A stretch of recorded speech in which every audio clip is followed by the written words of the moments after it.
Hello, and welcome back to Let's Get Lit.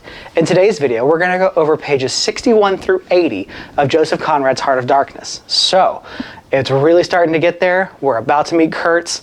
Alright, you guys ready? Let's go. Alright, ready for the fourth installment?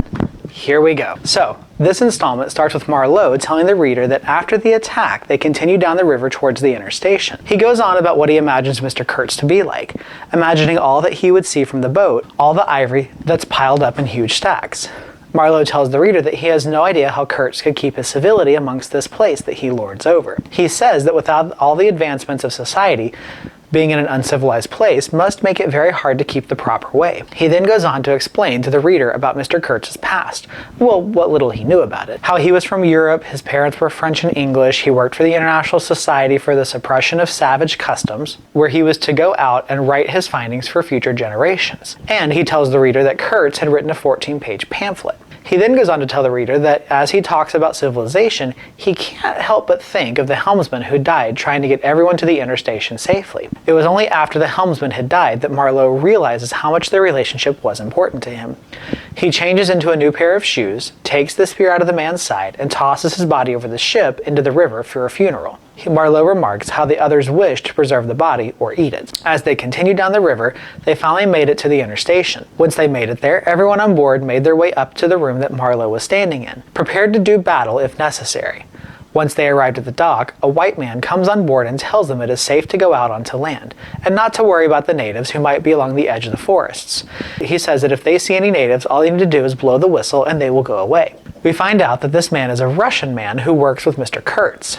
We learn that he is Russian. We also learn a little bit about his past and how he met Mr. Kurtz. Marlowe mentions a book that he found at the previous station that had writings in it that he thought were ciphers. When hearing of this, the Russian man tells him, no, that book is not a cipher, it in the sidelines is Russian. The Russian man then tells him that Kurtz is one of the best people he's ever met, and has exponentially opened up his mind. The Russian man then tells Marlowe that Kurtz does not stay at this outpost very often. For weeks or even months at a time, he'll go into the forest and live with the neighboring tribes that live along the lake. The Russian man tells how Mr. Kurtz had somehow gotten them to believe that he was some sort of god, and he used their help at getting ivory at every chance he could. The Russian man talks about how at certain times when Mr. Kurtz came back, he was either friendly or he wasn't. During the friendlier times, he would speak with Mr. Kurtz to try and help him with anything he needed. On the events that he was not as nice, he kept his distance, but still tried to politely interact with him. The Russian man also knows that the 2 times Mr. Kurtz got sick, he helped heal him back to health. As the Russian man is talking, Marlowe uses his binoculars and can see from the boat into the distance what looks to be a very old worn-down fence. The fence was no longer there, but the fence posts were.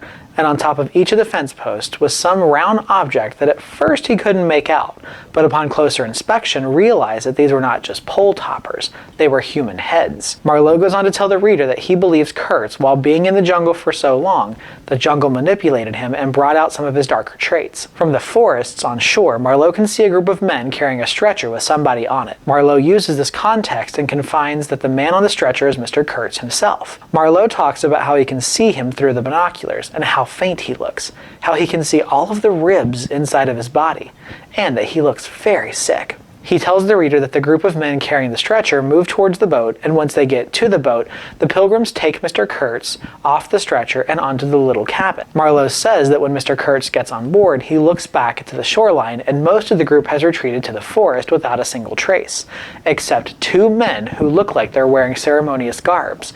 They stand on the shore against their long sticks waiting. He then notes of a native woman who he believes to be Mr. Kurtz's mistress along the shoreline. The Russian says that this woman is involved with Mr. Kurtz in certain ways. Marlowe then goes on to describe her in all of her elegance with her jewelries, her hair, and her figure, and not too long after she disappears back into the forest. After Kurtz is brought into the room, everyone else leaves besides the Russian man. As the Russian man and Marlowe are talking, Marlowe tells the Russian man of the manager and his ill plans involving Kurtz and everyone attached to him. The Russian man tells Marlowe that it was Kurtz's idea to have the natives attack the steamer earlier. Marlowe was hoping that this would scare them off on their journey. The Russian man is afraid that Kurtz is going to die very soon, and with the news that Marlowe has told him, he asks Marlowe for a few things and that he will soon, during night, make his way upriver and escape. He does not want to suffer an ill fate from the hands of the manager.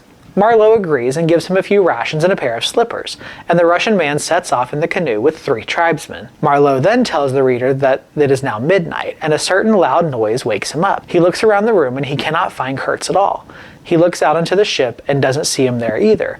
It's only when he looks towards the shoreline he can see a path that's been made. Marlowe gets off the ship and starts down the path and realizes Kurtz was not walking on 2 feet, but merely crawling on all 4s. In the distance, he looks towards the forest and he can see a bright fire blazing with tribesmen all around it, and a sorcerer who is conjuring up some sort of spell. He determines that Kurtz had not made his way to the fire yet, so he decides to flank maneuver and come between him and the tribesmen. Successfully, he does cut Kurtz off and tries to raise an attempt to come back to the boat. Marlowe notes that Kurtz is not mad of mind, that he is speaking very eloquently and very clearly, but that Kurtz's soul had been corrupted and is mad. At the end of this conversation, Kurtz follows Marlowe back to the boat with his arms wrapped around Marlowe's shoulders, and Marlowe gets him back into bed. This is where we leave off for the 4th installment of Heart of Darkness.